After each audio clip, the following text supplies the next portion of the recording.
Theory number 1. This theory suggests that the GTA San Andreas homies and characters are based on real-life rappers.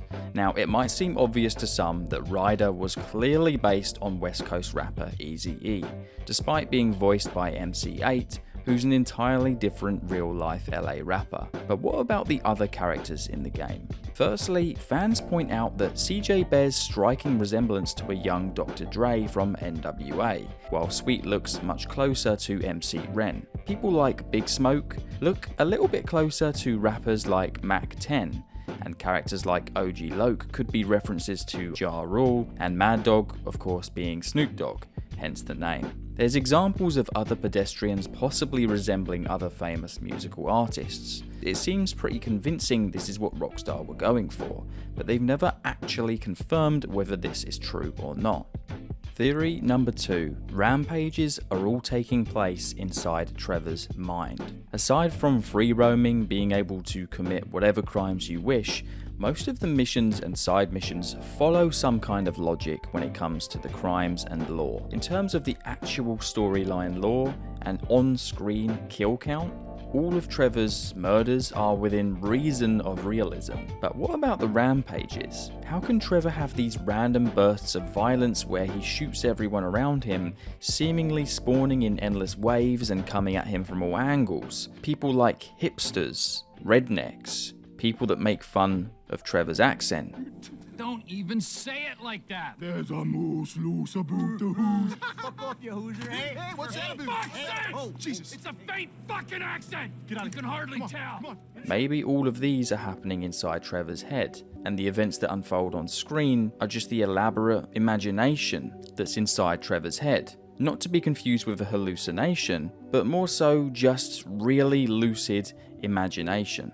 This does sound plausible when you consider that when the rampages occur, Trevor is having one of his different altered state of mind and the screen goes a different colour. Secondly, it's seemingly endless waves until the timer runs out, or shall we say, Trevor calms down. Thirdly, all of these rampages are triggered by something that annoys Trevor, which could trigger his wild imagination and fantasies of what he wishes to do to those people. Last but not least, once the rampages have finished, the world just resumes how it was. No police arrive, no wanted level, and even the NPCs don't even seem like anything happened. Theory number 3. Michael's kids might not actually be Michael's kids. Did you know Amanda in GTA 5 was actually once a stripper called Crystal, and that Michael ended up falling in love with her, much to Trevor's humour? Except it's also revealed by Trevor himself that Amanda likely slept with all of Michael's associates and was severely ran through. What do you notice about Michael and Amanda? Well, firstly, they both have dark hair and traits that look nothing like Jimmy or Tracy DeSanta. This theory suggests that Michael's kids are in fact not Michael's kids, and instead, this theory claims that it's Brad. And there are a few things that suggest this could be true. First of all is of course the hair colour being very similar to Brad's himself. Second of all is the fact that Amanda, as we said, was completely run through. She basically slept with everybody. Also, thanks to some dialogue in game, we know that Brad was severely disliked by Trevor and Michael. I mean, let's be honest. Brad was a dick, and things were getting out of control. You had to. Brad was a dick, wasn't he? Oh yeah, he was. Bless him. So Brad definitely sounds like the kind of guy who would definitely be enough of a scumbag to do something like this behind Michael's back. While we're on the topic of Brad, let's move on to our next theory, which just so happens to be about Brad himself. Was Brad actually worse than Trevor? While Trevor might be the nut job in full focus in GTA 5, Brad may have been far worse. And this theory actually has some merit to it. It suggests that Brad was in fact a complete scumbag, and that he was far worse, more unpredictable and heartless than Trevor. Firstly, in the North Yankton prologue, he can be heard mocking how he treated the civilians and hostages with disrespect, showing a lack of respect for not only women in particular, but also the fact that he treats hostages with such disgusting behaviour. See that shit? I fucking put that bitch's face against the glass. Did you see that? Yeah, you're a real stout. Michael and Trevor definitely don't sound like they like him. If during the prologue, for example, you are to whip out a gun and shoot one of the civilians or the hostages, then Brad will have something pretty interesting to say. Take a listen. If anyone's killing hostages, it's me! So it sounds like Brad definitely was a piece of work. And even Trevor admits himself that if it wasn't for Brad being shot in North Yankton, he most likely would have done the job himself. Brad was a bit of a dick. The dude who got killed? Yeah, I mean, would I have done it one day? Maybe. Probably likely. Wouldn't have done it in such an underhanded fashion, and the authorities wouldn't have been involved, but yeah, bit of a dick. Our next theory questions the true meaning behind Big Smoke being in CJ's house at the very beginning of the game. Upon arriving at CJ's house, it's revealed that for some reason Big Smoke is inside the Johnson household, rather than attending Beverly Johnson's funeral. For some reason, CJ never questions this, but using some logic, this theory suggests that the true reason Big Smoke was at the house was because he was there waiting for Sweet to return home so that he could kill him. This is only made even more plausible when we then realize that yes, of course, Big Smoke was working with Tenpenny, who also knew everything about the death of CJ's mother.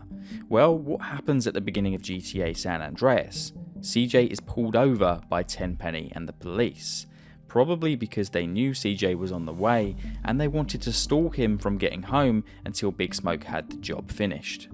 This next theory suggests that although Grove Street families wear green, they were originally supposed to wear orange and be called the Orange Grove families. One striking piece of evidence in this theory is CJ can get a tattoo with this gang name on him on his upper back, while beta screenshots show CJ wearing a black hoodie, and early artwork on the loading screen shows a lot of orange and black colours, but not much green, which is why a lot of people are confused by this. You can also find graffiti around Los Santos that says Orange Grove families. It's widely believed in the GTA community that this could very much be an early beta name for the Grove Street families, and for some reason Rockstar Games forgot to remove the files from the game. Moving on to our next theory, this time tying in the world of Manhunt to Grand Theft Auto. This theory suggests that Donald Love could be behind Mr. Nasty. Mr. Nasty is the sadistic film director in Manhunt. In Manhunt, you play as James Earl Cash, a death row inmate who is secretly spared from execution and forced to participate in a brutal snuff film directed by a sadistic mastermind named Mr. Nasty. Donald Love is a wealthy media mogul and businessman in the GTA universe. He owns Love media company that controls various radio stations and news outlets around the GTA universe, which is our first clue that he has ties to entertainment and media businesses. However, this character Donald Love has a very dark and mysterious side to him. He's also a cannibal who seems to have an unhealthy obsession with death. My God, this is good. It tastes just like chicken, but somehow more, sentient. You want some? I already ate, thanks. In GTA 3, after giving Claude a series of missions, he disappears mysteriously, never to be seen again in chronological order. We never saw Donald Love after this moment. Could Donald Love be the true identity of Mr. Nasty? And with his entertainment and media experience, did he form a snuff film project? Because Donald Love very much could have fled Liberty City and gone on to become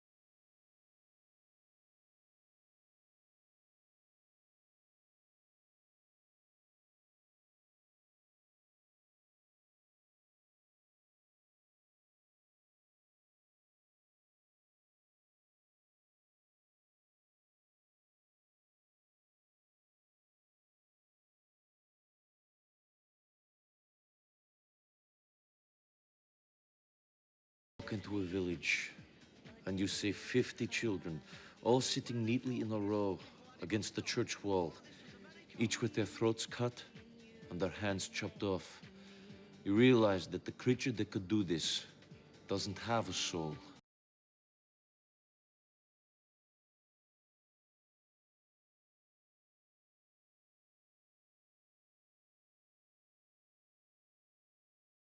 Crimes you can get. This theory suggests that when playing as Michael or Trevor, the police are less likely to aggro onto the player and arrest or shoot them, opposed to when the player is playing as Franklin, reflecting the real-world issues and claims of police brutality evident in society. Or is this just simply a case of perception bias from AI behaviour or players? In any case, this theory doesn't seem to hold that much merit, given the police in GTA 5 will literally arrest you for just standing near them. But many players have claimed that while playing as Franklin, the police mysteriously seem to treat them a lot worse than if they were playing as Michael or Trevor. This next theory suggests that there are some extremely rare copies of GTA San Andreas, of which only 1,000 copies were printed by Rockstar Games. Now you may be wondering what's so special about these 1,000 copies of San Andreas. This theory suggests that out of the 17 million total copies GTA San Andreas sold, as few as 1,000 of these copies have a unique special code planted in them that will allow the player to encounter a secret Bigfoot mystery. When asked if there was something in the woods, Rockstar Games themselves once upon a time even said there is something out there.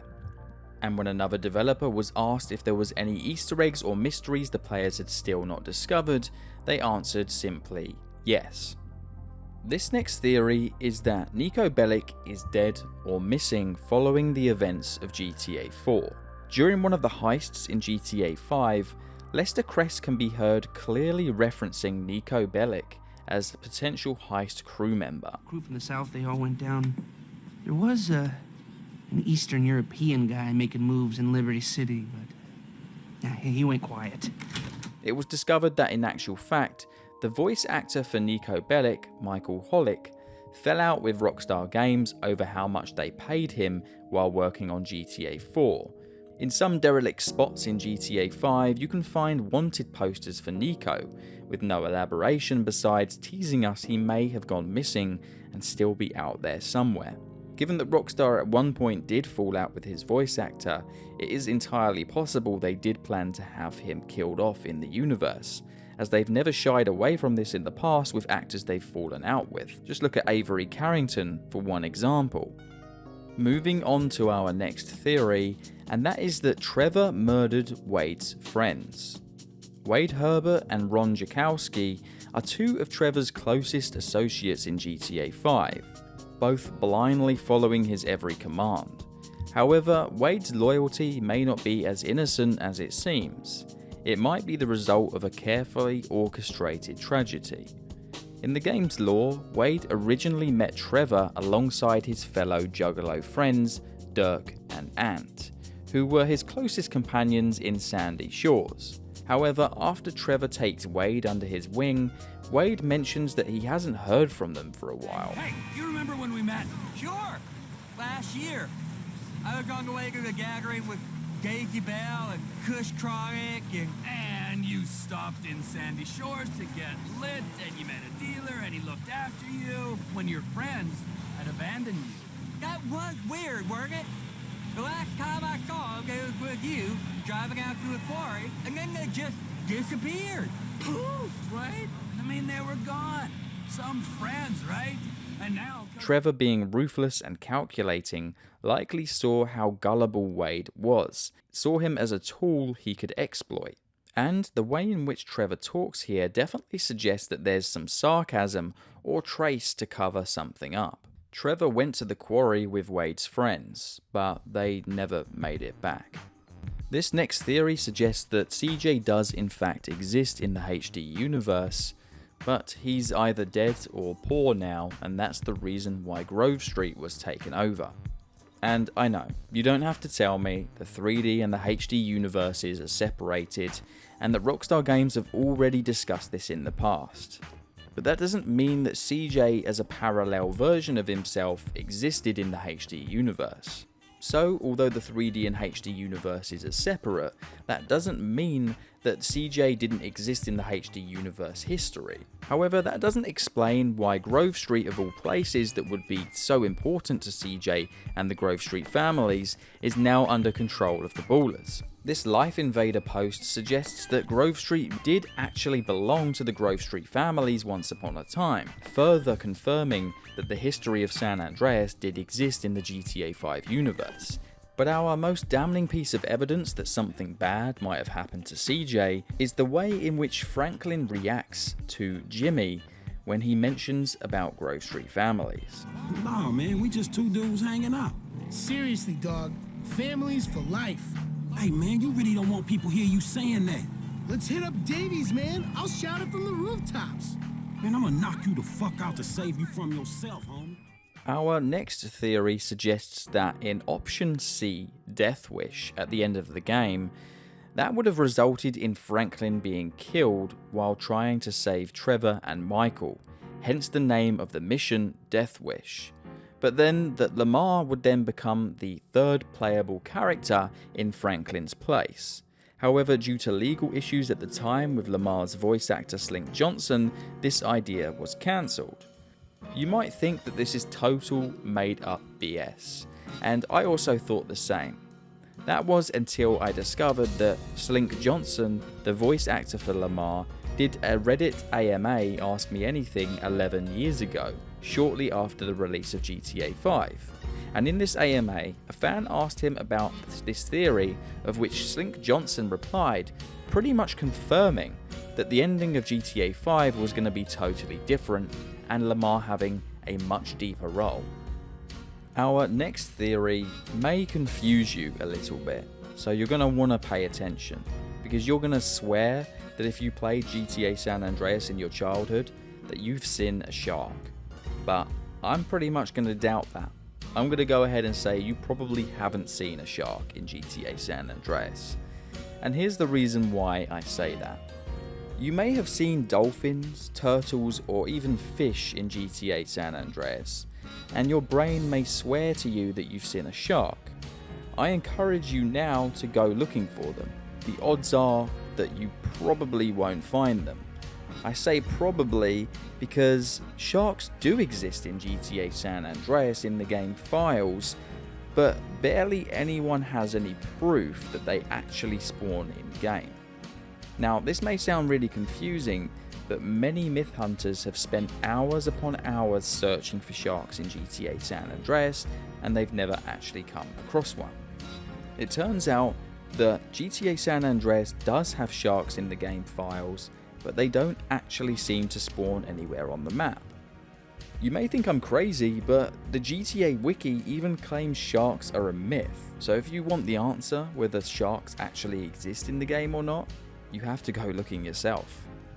Our next theory suggests that Trevor imagined the return of his mother. One of the saddest moments in GTA 5 was when Trevor's mother shows up again in his trailer after decades of not seeing him.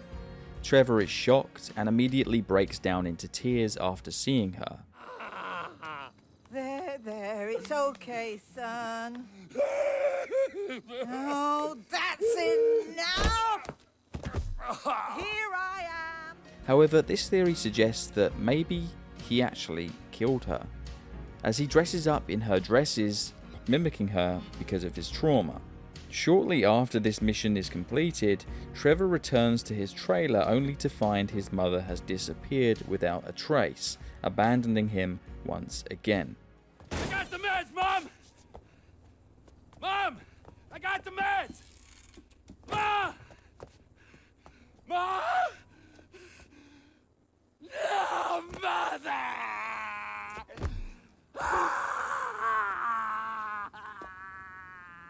Given that Trevor takes drugs, it could be that his mind was in an altered state during this interaction. Moving on to our next theory, This theory suggests that there is a cannibal ring undercover in the GTA universe, and one of these Easter eggs is in GTA Vice City, where a cafe called Romero Butchery can be seen with questionable meat in the window, ranging from a human brain, an arm, and a box of organs. The Romero business also runs a funeral home down the road, which sports the slogan, "We really dig graves," as well as an open grave behind the building that can be found dug up with a skeleton inside, suggesting some kind of organ harvesting or cannibal ring could be going on.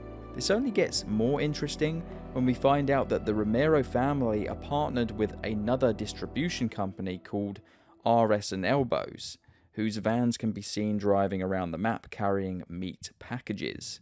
Well, this RS and Elbows was also the name of the company who owned a factory in GTA 2, where the player turned civilians into hot dogs and served them as food. Not to mention that Donald Love, we mentioned earlier, is also seen in a mission in Liberty City Stories eating a human ribcage. Moving on to our next theory, this one suggests that Lester Crest may actually be someone that we know from a previous Grand Theft Auto game. Yes, we know this theory might be a stretch, and yes, that's why this video is titled Theories. This theory suggests that Lester Crest could actually be Zero from GTA San Andreas. Firstly, the two share similarities such as having similar mannerisms, having similar hobbies like collecting model vehicles, and Lester definitely could pass off as an older version of Zero way past his prime. But this theory goes even deeper, and this one, in my opinion, makes a lot more sense. Maybe Lester isn't actually Zero, and maybe in fact he's Zero's arch enemy, Berkeley. Do you remember Berkeley? Berkeley was the Zero's arch enemy in GTA San Andreas, who is responsible for giving us all of these goddamn horrible missions where we had to destroy stuff with remote control vehicles. And Berkeley is the guy who was attacking Zero with the remote control planes, and also the guy who we had to play against during this helicopter tank minigame thing, which also really sucked. And I don't want to just jump to conclusions here, but this definitely seems like a Lester kind of thing to do. You know, get an arch enemy in the remote control vehicle universe where you fight against each other and you compete with each other as who's better at what. And yeah, it just seems like something that Lester Crest would definitely do. And this theory coming up next is probably one of the most popular, controversial theories in the entire Grand Theft Auto community. Was Ryder actually a good guy? Well, this theory suggests that Ryder, despite betraying Grove Street, was always meant to be a good guy, and that instead Rockstar Games changed their minds late into development. Early in the game, Big Smoke is seen at CJ's house, waiting to kill Sweet. However, Ryder is present at the funeral of Beverly Johnson, something that a homie that had betrayed you probably wouldn't do. Our second clue is that in Green Saber, Ryder is not mentioned at all, but CJ seems to mention Big Smoke several times. Despite Ryder being right there in the cutscene, CJ doesn't acknowledge his presence or the fact that he's backstabbed him or betrayed him. Oh, no. Shit, Smoke, what you into? Shh, that's it. Look at that ride. Yeah. It's Smoke, and he in deep with 10 Penny and some ballers. He sold us out. Fucking Smoke. Big Smoke is mentioned plenty of times throughout the game as a snake, a betrayer, so on and so forth, but Ryder is not mentioned at all. The only time we hear about Ryder for the next time is during Photo Opportunity, and then finally in Pier 69 where CJ confronts him. It also suggests that Ryder probably was planned to die at some point in the game, possibly during the mission House Party with OG Loke, where Ryder would die quite honourably while defending Grove Street. Well, if you are one of the people who believes this theory, or at least feels like the Ryder betrayal was a little bit unusual, I want to recommend this video here. I've made a complete video about it, and you definitely want to click it because unfortunately we've reached the end of today's video. Thank you guys for tuning in and staying till the end of the video here. If you have, please hit the subscribe button, and I'll see you guys in maybe another video. Adios.